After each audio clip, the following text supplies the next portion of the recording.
ভাই, আর এই সমস্ত বদমাইশ, নর্দমার কিট আর এসব বেয়াদব ক্যাপ্টেন কেন থাকবে ন্যাশনাল টিমে? এটা আমরা জানতে চাই। জ্যোতির মতো একটা বেয়াদব ক্যাপ্টেন কেন থাকবে? বলতে পারছি না। ইলেকট্রিসিটি ডিপার্ট বা তুলেছে আপনার ট্রেন্ডে হ্যাঁ, আব্দুল সেফ হয়ে পড়ে।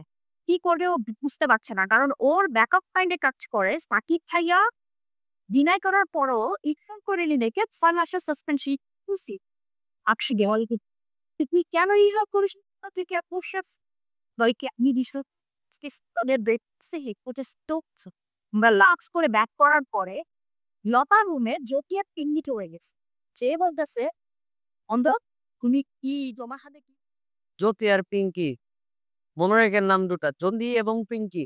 মনে রেখেন লতা। সিচার দিল আমার একের সাথে আসসালামু আলাইকুম।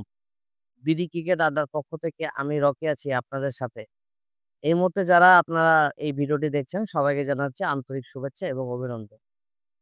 ভাই রে ভাই, রিয়াসাত ভাইকে আরেকবার ধন্যবাদ দিয়ে শুরু করতেছে আমাদের ভিডিওটা। রিয়াসাত ভাই, আই স্যালুট হিম। আজকে রিয়াসাত ভাই কিছুক্ষণ আগে ভিডিও পাবলিশ করছে। আমি এই মুহূর্তে যে ভিডিওটা রেকর্ড করতেছি এখন মেবি সময় ১১টা। আমি আমার ভিডিও রেকর্ড করতেছি। উনি আপনার ৯টা ২ মিনিটের দিকে এই ভিডিওটা উনি আপলোড করছে ওনার ইউটিউব চ্যানেলে। তো আমি আমার পিসিতে বসে আমি সেই ভিডিওটাই দেখতেছিলাম। তো দেখে আমি স্তব্ধ হয়ে গেছি ভাই। মানে আমি গত ২ টা কনটেন্ট বানিয়েছিলাম।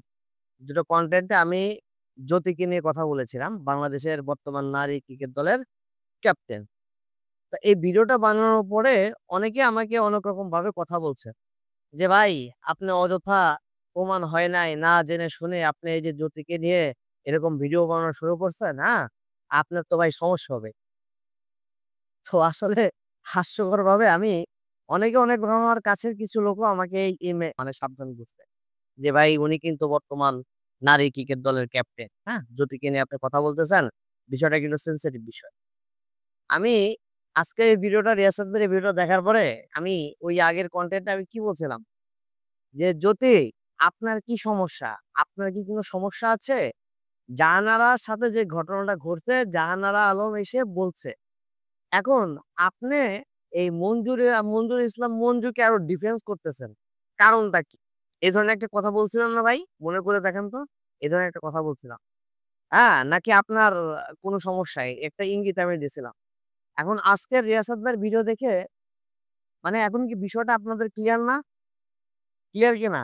জ্যোতির সাথে এখানে মঞ্জুর ইসলাম মঞ্জু মানে উনারা কি জানেন? এক সুতায় গাঁথা। এই যে ক্যাপ্টেন জ্যোতি, আপনি যে পিঙ্কির নাম বলল, পিঙ্কি, মঞ্জুর ইসলাম, আরো যে জাহানারা আলম যে আরো যে নামগুলো বলছে, আমি সবার নামগুলো এখানে বলতেছি না। আপনারা ইয়াসির ভাইয়ের ভিডিও দেখে আপনারা সব জানতে পারবেন। শুধু জাস্ট আমি একটু বলে দেই। তো এই যে তার নামগুলো বলছে এবং এখানে আরেকজন ক্রিকেটার আজকে কিন্তু রিয়াসাত ভাইকে ইন্টারভিউ দিছে। উনাকেও আপনারা এই ভিডিওটা দেখতে পারবেন। এখন বলেন তো আপনারা যে চোরে মাসতুতো ভাই কথা বলছিলাম না? এটা নিয়ে অনেকে অনেক রকম মন্তব্য করছেন না? এখন কি প্রমাণ পাইছেন? এই যে টিম ম্যানেজার মঞ্জুর ইসলাম আর এই যে জ্যোতি, বাংলাদেশ নারী ক্রিকেট দলের ক্যাপ্টেন, হ্যাঁ? এরা হচ্ছে এক সুতায় গাঁথা, এক সুতায় গাঁথা। মানে যে ক্রিকেটারকে ওই তাদের মন জুগিয়ে চলতে পারবে, সে হচ্ছে জাতীয় নারী ক্রিকেট দলে খেলতে পারবে। আর যে তাদের মন জুগিয়ে চলতে পারবে না, তাদের অবস্থা এই যে জাহানারা আলমের মতো। এখন কি ২ এ ২ এ ৪ মিলাইতে পারছেন? নাকি আপনাদের রিয়াসাত ভাই আরো প্রমাণ দেবে? অব অবশ্যই রিয়াসাত ভাইকে ধন্যবাদ। রিয়াসাত ভাই এটা নিয়ে কাজ করতেছে। হয়তোবা সামনে আরো ভিডিও উনি দেবে, আরো এভিডেন্স উনি দেবে, আরো প্রমাণ উনি দেবে।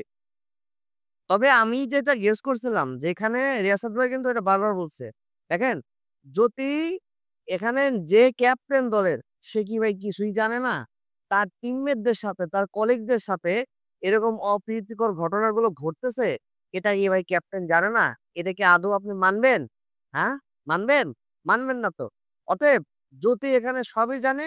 এমনকি আমি বলছি যে জ্যোতি এই কথাগুলো বলতেছে না, তাকে যে বলানো হচ্ছে সে যে মিডিয়ার সামনে এসে কথা বলছে বা ক্যামেরার সামনে এসে কথা বলছে তাকে সে বলে নাই। কিন্তু তাকে যে বলানো হচ্ছে। বুঝতে পারছেন? ওই মানে জ্যোতি হচ্ছে একটা পুতুল। মানে সুতা হলো আরেকজনের হাতে। মানে সে যেরকম নাড়া দিতেছে জ্যোতি ওইভাবে লুটতেছে। আর এই জ্যোতি এই কাজগুলো করছে। আপনি দেখেন একটা প্লেয়ারের সাথে এখানে আপনারা এই ভিডিওতে বলছে, আপনার ভিডিওতে দেখতে পাবেন। একটা প্লেয়ারের সাথে পেস বল করে মারুফা। মারুফার সাথে জ্যোতি খেলার মাঠে গালিগালাজ করে কথা বলে। মানে ভয়ংকর চেয়ে ভয়ংকর। আপনি দলের ক্যাপ্টেন তাতে কি আপনার টিমমেটদের সাথে কি আপনি গালিগালাজ করে কথা বলবেন? বলেন? এটা কি কোনো কাম্য? বলেন? একটা ক্যাপ্টেনের কাছ থেকে তার টিমমেট, তার কলিগ সে কি আশা করবে? গালিগালাজ? আমাদের বাংলাদেশ পুরুষ যে ক্রিকেট দল, আপনারা দেখেন নাই ক্যাপ্টেন্সি কিভাবে করতে হয়? মাশরাফি বিন মুর্তজা দেখাই দিছে না? এরপর তামিম ইকবাল দেখাইছে না? সাকিব আল হাসান দেখাইছে না? ক্যাপ্টেন্সি করছে না? মুশফিকুর রহিম ক্যাপ্টেন্সি করছে না একটা সময়? মাহমুদুল্লাহ রিয়াদ ভাই ক্যাপ্টেন্সি করছে না? তাদের ক্যাপ্টেন্সি আমরা দেখি নাই, আমরা জানি না? সব জানি ভাই। তাদের ক্যাপ্টেন্সি আর এই যে জ্যোতির ক্যাপ্টেন্সি, আপনারা কি বুঝতে পারছেন? উনারা হচ্ছে মেন ক্রিকেট দলের ক্যাপ্টেন্সি করে একটা সময়, আর জ্যোতি হচ্ছে নারী ক্রিকেট দলের ক্যাপ্টেন্সি করতেছে। আরে একজন ক্যাপ্টেনের আচার-আচরণ যদি এই হয়, তাহলে বুঝতে পারতেছেন? এই সবগুলা হচ্ছে শয়তান। এই সবগুলা হচ্ছে কি বলবো? দুশ্চরিত্র। বুঝতে পারছেন? এখন ওই যে একটা কথা আছে না ভাই? কেঁচো করতে গিয়ে সাপ বের হয়ে গেছে। সাপ কিন্তু ভাই অলরেডি বের হয়ে গেছে। হ্যাঁ? জ্যোতি আপনাকে বলতেছে, আপনাকে। হ্যাঁ, আপনাকে বলতেছে। জ্যোতি, আপনি কিন্তু এখান থেকে বেরোতে পারবেন না। আপনি এখান থেকে বেরোতে পারবেন না। আমরা চাই, এই যে দেখেন সুন্দর একটা কথা এখানে বলছে যে, সাকিব আল হাসানকে হোয়াটসঅ্যাপে মেসেজ দিয়েছিল। হুম? মানে ফিক্সিং যারা করে ওই সিন্ডিকেটটা। কিন্তু সাকিব আল হাসান কোনো রিপ্লাই দেয়নি। বিষয়টা বুঝেন। কিন্তু সাকিব আল হাসানের ভুলটা কি হয়েছিল? যে উনি আইসিসি কে জানায় নাই বা বিসিবি কে ইনফর্ম করে নাই। যার কারণে সাকিব আল হাসান কিন্তু ৬ মাসের জন্য সাসপেন্ড হয়েছিল। আপনাদের মনে আছে? সাকিব আল হাসান কিন্তু ৬ মাসের সাসপেন্ড হয়ে গেছিল। সেই কথাটাই কিন্তু এখানে লতা যে বলছে, লতা কিন্তু এই কথাটাই বলছে যে সাকিব ভাই যেখানে মানে কোনো কিছুই জানে না, তাকে সে রিপ্লাই দেয় নাই। মেসেজটা উনাকে দেওয়া হয়েছে। যার কারণে এইটা পর ধরে সাকিব আল হাসান ৬ মাসের সাসপেন্ড করছে। যদি আমার ক্ষেত্রে এরকম মানে ঘটনা ঘটে তাহলে তো ভাই আমার ক্যারিয়ার শেষ। মানে একটা জুনিয়র একটা ক্রিকেটার, একটা নারী ক্রিকেটার সে তো ভাই ভয় পাবে, নার্ভাস তো হবেই। কেন হবে না ভাই? সাকিব আল হাসানের মতো একজন বিশ্বসেরা অলরাউন্ডার। সে যেহেতু এই মানে কিছু করে নাই, কোনো ক্রাইম না করা সত্ত্বেও তাকে মানে ৬ মাসের সাসপেন্ড করা হয়েছে। এত বড় একটা শাস্তি উনি পেয়েছে তার ক্যারিয়ারে। তাহলে সেক্ষেত্রে উনারা ভয় পাবে না? এটা তো ভাই ভয় পাওয়ার জিনিস। তাহলে বুঝতে পারছেন যে কোন সিন্ডিকেট এখানে কাজ করছে? কারা কাজ করছে? এই সমস্ত কালপ্রিটরা, এই সমস্ত দুশ্চরিত্র লোকজনরা, এই সমস্ত একজন মানে কি বলবো? মানে বেয়াদব ক্যাপ্টেন। মানে বেয়াদব ক্যাপ্টেন যে টিমমেটদের সাথে যা তা ব্যবহার করে। আগের ভিডিওতে আমি বলছিলাম না? যে উনারে তেল দিয়ে যারা চুল বেঁধে দেয়, তাদেরকে উনি খুব পছন্দ করেন, হ্যাঁ? আর যারা তেল দেয় না, তারাই খারাপ।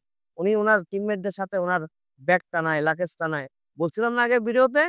সব প্রমাণ পেয়ে যাবেন। আস্তে রিয়াসত ভাই যেভাবে কাজ করতেছে এই জিনিসটা নিয়ে সব প্রমাণ পেয়ে যাবেন। বুঝতে পারছেন? অতএব আমাকে নিয়ে এত মন্তব্য কইরেন না ভাই। আমি একজন হাসিখুশি মানুষ। আমি হাসিখুশি মানুষ, ক্রিকেটকে ভালোবাসি। কিন্তু এই ক্রিকেটটাকে এই ক্রিকেটটাকে যারা আজকে ধ্বংস করে দিচ্ছে, সেটা নারী ক্রিকেট হোক বা পুরুষ দলের ক্রিকেট হোক, এই ক্রিকেটকে যারা ধ্বংস করে দিচ্ছে, একটাকেও ভাই ছাড় দেব না। একটাকেও ছাড় দেব না। প্রত্যেক যারা ক্রিকেট ফ্যান আছেন সবাই আওয়াজ তোলেন। এই সমস্ত কালপ্রিট, এই সমস্ত বেয়াদব ক্যাপ্টেনকে কেন ভাই বিসিবিতে থাকবে? এই যে যদি আপনাকে যে বেতনটা দেওয়া হয়, কাদের টাকায় বেতন দেওয়া হয় ভাই? আমার মতো মানুষের কাছে। আমার মতো মানুষের ইনকাম ট্যাক্সের টাকায় আপনাদের বেতন দেওয়া হয়। বুঝতে পারছেন? এই টাকাটা জনগণের। জনগণের টাকা বেতন নিয়ে আপনারা এরকম নোংরামি করবেন, ন্যাশনাল টিমমেটদের সাথে এরকম যা-তা ব্যবহার করবেন। আর এই যে বিসিবির কিছু হুম, নামধারী, নামধারী শয়তান, বদমাইশ। এই বদমাইশগুলা মানে চিন্তা করেন, এই ক্রিকেটার তার সাথে সে প্রাইভেট সময় কাটাবে, তাকে সে সুযোগ সুবিধা দিচ্ছে। বুঝতে পারছেন? এ সমস্ত দুশ্চরিত্র, লম্পট, বদমাইশ এই সমস্ত লোকজন কেন বিসিবিতে থাকবে? আমি আমিনুল ভাইকে বলতেছি, ভাই কেন এই সমস্ত লম্পট লোকজন বিসিবিতে থাকবে? বা অতীতে পাপন সাহেবের আন্ডারে ছিল, এই স্বৈরাচার সরকারের অধীনে, এই পাপন সাহেবের অধীনে এ সমস্ত বদমাইশ লোকজনগুলো বিসিবিতে ঢুকছে। এবং আমাদের নারী ক্রিকেট বলেন, পুরুষ ক্রিকেট বলেন, এই ২ টা সেক্টরকে এই এই বদমাইশগুলা ধ্বংস করে দিয়ে গেছে। আমিনুল ইসলাম বুলু ভাই, আপনাকে রিকোয়েস্ট জানাচ্ছি, দয়া করে দয়া করে সুষ্ঠু তদন্ত করবেন, সুষ্ঠু বিচারের ব্যবস্থা করবেন। তাদেরকে আইনের আওতায় এনে সুন্দরভাবে বিচার কার্য করবেন। আমরা যারা ক্রিকেট ফ্যান আছি আমরা দেখতে চাই। এটা আমাদের দেশে একটা ক্রিকেটের ইমেজের প্রশ্ন রে ভাই। ইমেজের প্রশ্ন। সারা বিশ্ব দেখতেছে। সারা বিশ্ব দেখতেছে এই বিষয়টা। অবশ্যই এটা দৃষ্টান্তমূলক শাস্তি চাই। আর এই সমস্ত বদমাইশ, নর্দমার কীট আর এইসব বেয়াদব ক্যাপ্টেন কেন থাকবে ন্যাশনাল টিমে? এটা আমরা জানতে চাই। জ্যোতির মতো একটা বেয়াদব ক্যাপ্টেন কেন থাকবে? তো সবাই ভালো থাকবেন। আজকে কথাবার্তা ভাই একটু উচ্ছৃঙ্খল ভাবে বলে ফেললাম। তো ভুল ত্রুটি হলে ক্ষমা করবেন। আমার যারা ফলোয়ার আছেন সবাই ভিডিওটা দেখবেন। রিয়াসাত ভাইয়ের ভিডিওটা। তো বিডি রাডার পক্ষ থেকে আজকে বিদায় নিচ্ছি। আল্লাহ হাফেজ।